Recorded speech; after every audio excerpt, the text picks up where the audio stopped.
Away with the Penguins by Hazel Prior. The wind cuts through me. It is that damp, feral variety of wind one only finds in Scotland. I huddle in my coat and pick my way northward along the coast path. I've always believed in the efficacy of a daily walk, and I refuse to be put off by the inclement weather. To my left, the sea churns in slate grey patterns and spits a wide, white froth out into the air. My stick steadies me over the uneven turf and sand. I've brought my fuchsia gold trimmed handbag, which is floundering tirelessly against my thigh. I should have left it on the hook in the hall, but one never knows when one might require a handkerchief or a painkiller. I've also brought my litter picking tongs and a small refuse sack. It's a lifelong habit of mine to pick up litter because of something my dear father once said. It's a small act of remembrance, as well as a token gesture to atone for the chaos caused by the human race.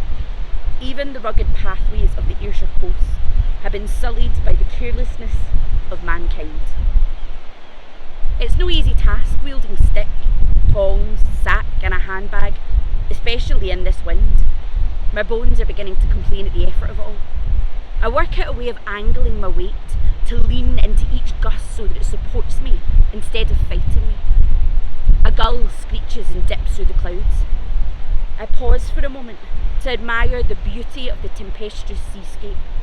I have a particular liking for rocks, waves and wilderness, but something scarlet is bobbing up and down on the billows. Is it a crisp packet? Or a biscuit wrapper? My younger self would scurry down to the beach, wade straight in and get it. But now, alas, I'm incapable of such things. The spray blows into my face and drips down it like tears. People who litter the countryside should be shot. I push back against the wind and battle my way homewards. I'm flagging slightly by the time I reach the front gates. The Ballaghaze boasts a substantial driveway and is surrounded by 3 acres of pleasant ground. Most of the garden is walled, which is one of the reasons I like the place so much. Within these walls are cedars, rockeries, a fountain, various statues and 4 herbaceous borders. They are tended by Mr. Perkins, my gardener. I glance up at the house as I approach, an ivy-clad late Jacobean-style creation. The Ballaghaze is constructed from mellow brick and stone. With its 12 bedrooms and several creaking oak staircases, it's admittedly not the ideal home for me. Trying to keep up with its needs is a considerable task. It suffers from crumbling plaster and terrible drafts, and there are mice on the roof. I purchased it back in 1956, simply because I could. I flick the switch.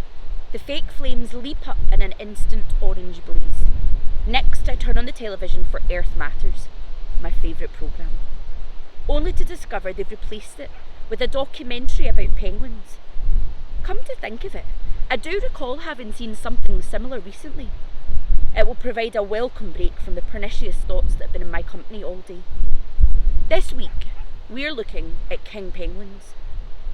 I confess, I am rather charmed by these singularly courageous yet waddlesome creatures. When the camera shows one of them losing its egg, which rolls into a steep, inaccessible gully, I observe how the poor bird grieves, beak pointing in the sky in despair. It really is quite moving. Robert Saddlebow talks passionately of the penguin's massive population decline in recent years. It appears to be due to environmental factors, but more research is needed. I hate to think that these noble and attractive birds might vanish from the planet. My father's words come back to me. Words he spoke when I was sitting on his knee as a child, then on many occasions as I was growing up. I can almost hear them now, spoken in his earnest, gentle voice. There are 3 people in the world, Very. He called me Very. There are those who make the world worse, those who make no difference, and those who make the world better. Be one who makes the world better, if you can. I've met few people in my life who fall into the 3rd category.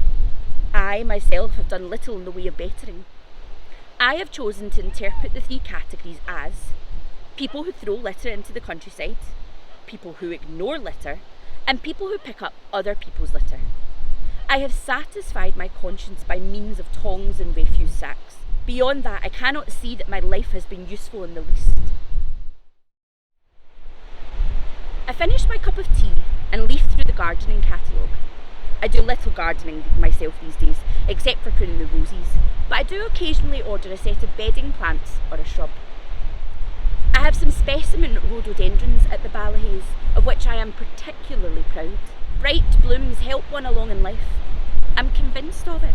Besides, Mr. Perkins, the gardener, who's been with me for 26 years and is beginning to look a little mouldy, needs a few projects to keep him interested. I put on my coat and gloves and wander out. I breathe in the clean, sparse Scottish air. I'm still feeling polluted after my visit to Patrick's disgusting abode.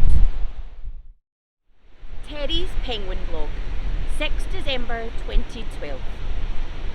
Penguins travel in many different ways. Most people think of a penguin upright and waddling, and that is how they'll sometimes get about when on land. Their tough feet have a kind of natural crampon which helps them move over snowy and stony terrains.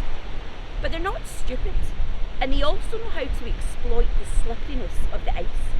Often, they'll flop down on their bellies and toboggan along at high speed. Tobogganing penguins always make me smile. I snapped this one while I was at the colony this afternoon. You'll see how the flippers are tucked into its sides and the feet stick out behind, propelling it forwards with the occasional push. The laws of physics do the rest. Of course, much of a penguin's life is spent at sea, perfectly streamlined. These guys dive in and out of the waves with flawless timing, flippers acting as a combination of fin and wing. Under the water, they are real masters of movement. They swoop and soar, perform incredible acrobatics. They can stay underwater for 15 minutes without a breath. Then they'll shoot out from the surface into a great arc like a dolphin. Sometimes they grab a breath before the next underwater sortie, or sometimes they'll carry on porpoising in and out of the waves. It's a magnificent sight. It really does look like an act of pure joy. Terry's Penguin Blog, 18th December 2012. Adelaide penguins are endlessly curious and endlessly busy. Today, Veronica and I were followed around by one particularly inquisitive character as we were marking out nests. Not yet of an age to have his own family, his interest seems to have been piqued by our activities. Here is a photo of him and Veronica watching each other. As you can see, she's holding her handbag well out of his reach. Elsewhere, nature is taking its course. Couples are copulating, eggs are being laid, and the first chicks are emerging. What a riotous community we have here on Locket Island.